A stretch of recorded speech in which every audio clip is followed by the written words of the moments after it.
Alright, this is it. For all the marbles. You have probably spent countless hours trying to beat Hell's Bells and Abandoned, repeating those maps over and over again, dying on Abandoned, and you're finally here. The Sound of Thunder. This mission was made harder after the update. Last I heard from Belisaro, they'd set up the gun. Let me mute Phillips for a second here. We have, as far as I can tell, enough money. I buy flashbangs now. I have a very specific strat that I've had success. I've done it twice now. Here on the Sound of Thunder. And let me just get down here so we can begin here. But basically, if you're at this point, you should not be leaving this room with any of your money spent. If you guys are short a couple of bucks for something, you can leave all your money up here. Have the players who need to buy things stay up here, and like one or two players can jump down. If they're good and they're confident, the two players jump down, they can clear it, and then they loot it, and there's usually copper down there. And the two players who are still up here get the copper looted by the players down there. So you can squeeze out a little bit of extra money if that's the case.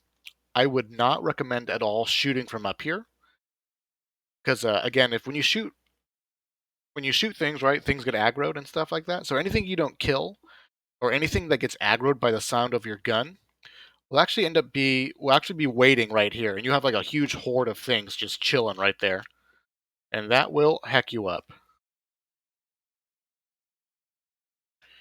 But usually I just use high ground. Sort of not super duper worried about the bots. We do want the bots as healthy as possible.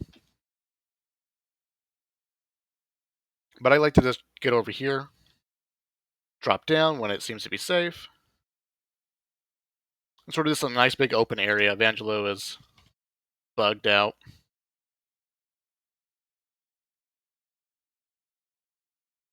And we'll shoot things, right? So there is some RNG here that we're looking for. This crate is always here, and it always has one crate. That's consistent. This crate right here is always here, and it has infinite bombs in it. That's super important here. Super duper important that that crate has infinite bombs.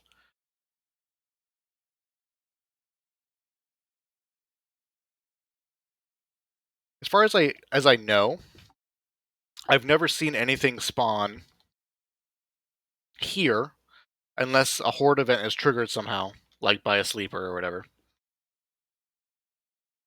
And then and these are the three sleeper spots I always see. It's this one, that one, right? This one right here. And then I usually get, that sleeper right there. So just be aware of those sleepers.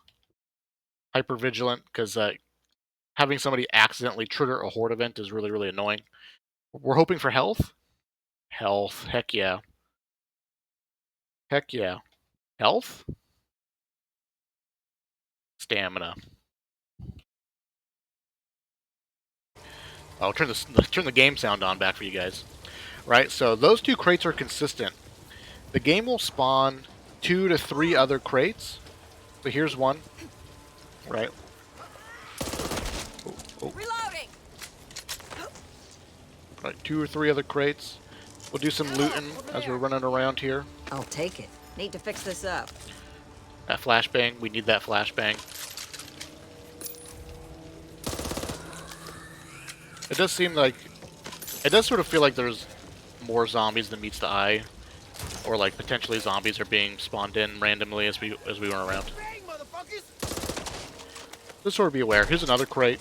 I think you can get 2 to 3 crates extra beyond our 2 consistent ones. 2 to 3 crates. So we got bad RNG. Best RNG that we're looking for is a crate right here that has 1 to 2 bombs in it. And a crate right here that has 1 to 2 bombs in it. That's best RNG. Because the reality of it is, on Nightmare mode, there's not enough space in this arena to kite things into one area and pull aggro, and then to run around and back to the cannon and load it. Like, there's just not enough time. But there's a way that we can make it work. So here is the setup. I could We use can that. have 5 bombs on the ground at a time. 1, 2, 3, 4, 5. Just to demonstrate, we have 5 bombs right here. One in my hand. 1, 2, 3, 4, 5. Right, bomb disappeared. So we can only have 5 bombs on the ground at a time, which means we can't have any more than that. So the strategy of like laying out a bunch of bombs around the field cannon only works up to 5. Another thing that's important to note: if you shoot a bomb, it will blow up. It will typically only blow up one of the bombs. Right? Go to one of these other crates. Bombs, or shells, whatever, inside of these crates cannot be blown up. They are impervious. So we're going to have our 5 shells on the ground. Keeping that for me. One thing I want to demonstrate is if you're sprinting and pick up a shell and you can jump, because when you're carrying a shell, it's you start moving real slow. And for the most part, for what we're doing, hopefully you don't have to carry a shell under any amount of duress. But you can also do it from the crate. A little harder from the crates, though. Right, but grab a shell and you sprint jump. You can do it. You can do it from the crates, but it's not easy. And so here is the setup. I use a switch weapon. So I'm hitting my switch weapon button to drop this shell. I'm not throwing it. Right? If you have the shell and you left click, you throw it. So I'm using switch previous weapon, which I changed to my Q button. Right? So when you switch weapons, you drop the shell as opposed to throwing it. And I like to lean the shells up right here in this little notch. So we're gonna get all 5 shells there. So we can I'll take it. speed it. Oh.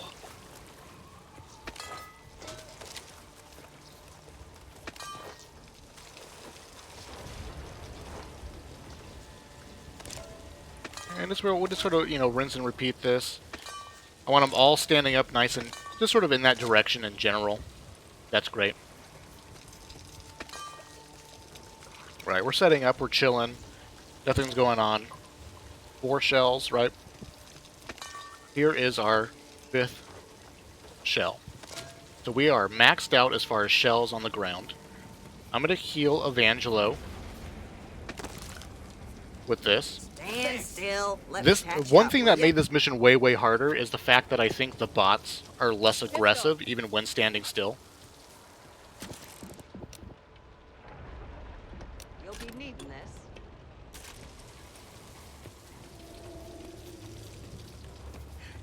Be needing this.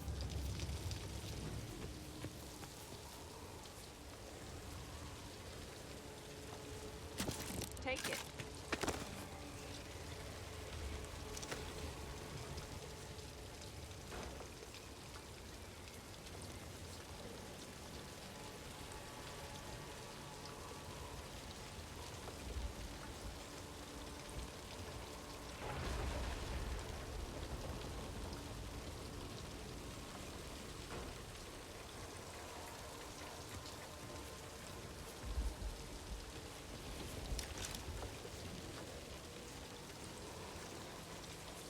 There.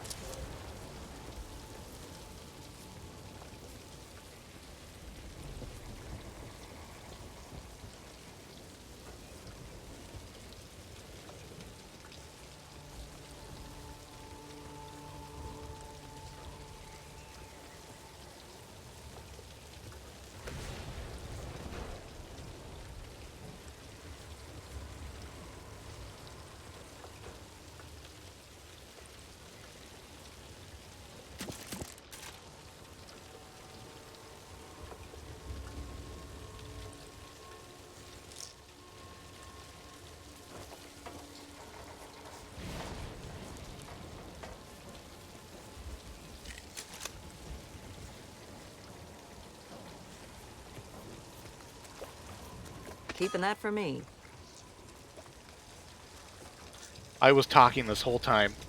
I don't remember what I said. Not that important. The point is we're using flashbangs because flashbangs are not going to blow up the shells. so long as we don't hit the shells directly with the flashbang, is my understanding. We have 5 shells on the ground. We're going to load this shell into the cannon. We need to shoot the cannon 7 times. Right, and we can do a little bit of math here. We got 5 on the ground. Right, 1, 2, 3, 4, 5. 6 in the cannon, 7 right there. If we got good RNG and the crates had spawned right here with some extra shells, that would be like our backup. That would be shells, 8, 9, and 10 as a backup.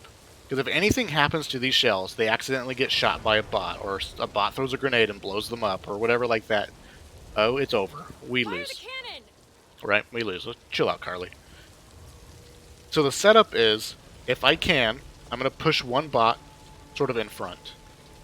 I'm going to push a bot over here, because things will spawn here and here. Things will spawn from the front. And then things will spawn over here.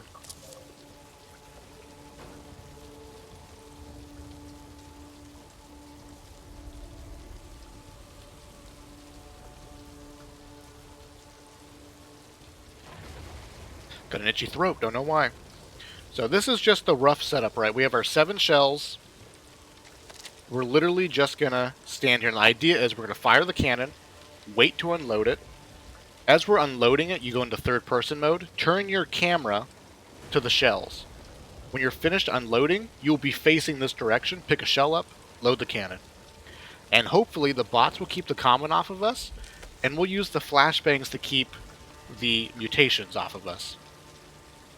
Right, 6-second stuns on the mutations. So we got, 24 seconds of blah blah blah, and we'll just tank through the damage with our pills as much as we can. So, here we go. And I like to grab that shell first.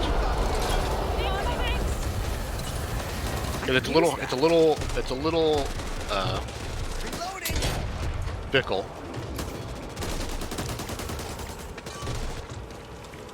So you just see here. That's reloading. It's fast.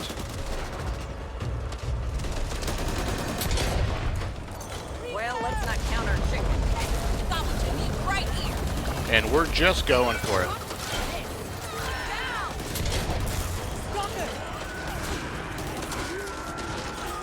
Wait up. Use the melee. We'll shoot that. We'll load the next shell in. We're gonna just right at our feet. Unload the cannon. Pick up the last shell. That is it, and then run for our life. That's how you do this. Isn't that ridiculous? That's how you do it. We got really, really lucky there that no bruisers or tall boys showed up. Which is perfect. So, and again, we just have tons of health. 4 pain pills, 60 points of health each, right? Or 50? What is it? Or 40. 4 pain pills, 4 grenades. Throwing the grenades gives us 20 points of health. That's sort of it. It's all about the setup. The setup is super precise. You literally only have 7 shells. And we have all the use speed cards. We happen to have Carly as a bot because we had a teammate who picked Carly. They died and then they left. So that's how we got here with Carly, which is a really nice luxury. Other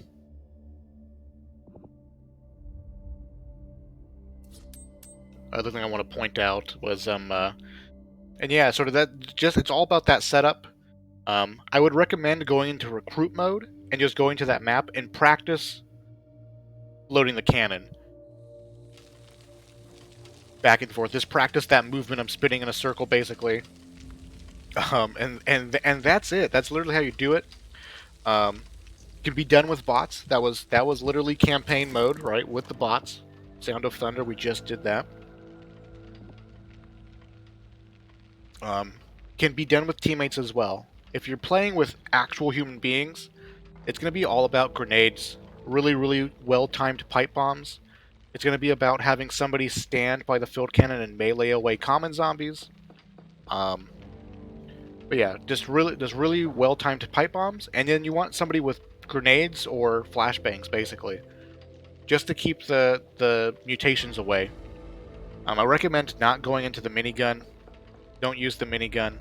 It's sort of just better that everyone is sort of like basically stands around the field cannon, and everyone's looking in an appropriate direction because there's only like 3-ish places where it can spawn, where things will typically spawn from, like 3 general directions. But that's it, right? So just a quick recap: you put 5 shells on the ground, you set them up in a convenient way. I like the way I showed, right? So loot everything, set up your 5 shells on the ground, pick up shell number 6, carry it to the field cannon, load it in. I do that with the box that has infinite shells. Leave those other crates available as an oh crap, we only need 1 more shell. This box is slightly closer than the infinite box because the infinite box is in a horrible spot. So usually when I get to this point and I'm playing with random people, I will verbally or type in the chat. I will literally tell them, don't touch any of the shells. Don't touch any of the bomb boxes. Let me do that. I'm doing the field cannon. I take control. Because I actually have a lot of practice with doing it. Set up your 5 shells on the ground. Put your 1 extra shell in the cannon. When everyone's ready, fire the cannon. Unload the cannon. Pick up the shell from the crate that's next to the field cannon. Load that shell in. That's going to be the most inconvenient shell to get later on. If you're being swarmed, you have to step forward, and so I'll get that shell first. Load it in, fire, and then you just do 360 shell, unload, shell, load in, fire, and you sort of just hope things go well. One thing that I didn't point out while we were loading shells, while you're loading shells, which is the longer animation, you can control the camera in that 360 mode, so that's a good time to take a quick peek at where mutations are, because you can just sort of see where things are at or what's coming, what's the next threat is. If you can get really fast at evaluating that, as you finish loading the shell, you can prime a grenade, fire the cannon, throw your grenade or your flashbang, and then you're unloading again. You sort of, because there's a delay between firing and unloading. That little delay is your moment to throw a grenade, ideally. But yeah, that's Act 1. I've completed Act 1 with all the characters now. I've been working on Act 2. I've beaten Act 2 now with Carly, and I am now working on beating Act 2 with Jim. I just got past the Broken Winged mission with Jim. I'm just going down the list backwards, basically. But yeah, so stay tuned for future content just like this, but for Act 2. And thank you guys for watching. I really appreciate it. I'll see you in the future.